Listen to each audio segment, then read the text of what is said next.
Okay, so what I want to point out here are some differences, or the trick that I like to do. These pieces had their first layer of resin put on them so that way it can build up over the carbon. And I don't know if you can see, but the bubbles have dried in it right here. That's not sawdust, right?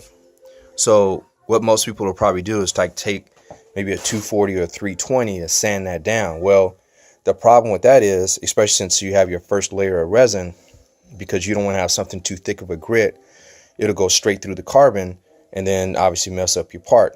So what I do is, instead of sanding it, oh, the other thing is that when you sand over a bubble, obviously you're going to have a cavity there. So because you use such a fine grit sandpaper of a 220, 220, 240, 320, something like that, that sawdust is going to go right into it. So what I do is I just take a razor blade and I scrape over it. And so when you scrape over it, because the same thing happened in this part. So when you scrape over it, you literally take it all off as if you sanded it. And then also you can see your high and low points.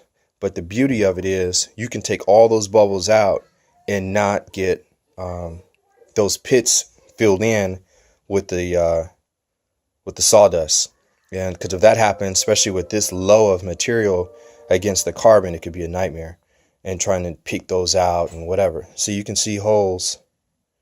See that hole right there in the center? That hole normally would have been filled with sawdust, but because I used a razor blade to scrape over it, now the next time I put the resin over the part, it'll just fill in that hole as if it was never there. And now you don't have like little pick marks in it. So that's one of my tricks to what I do to kind of keep my project going, is using just a razor blade to cut, so you can see other holes right there, to cut that out right there in the center of the picture, to cut that out opposed to using sandpaper.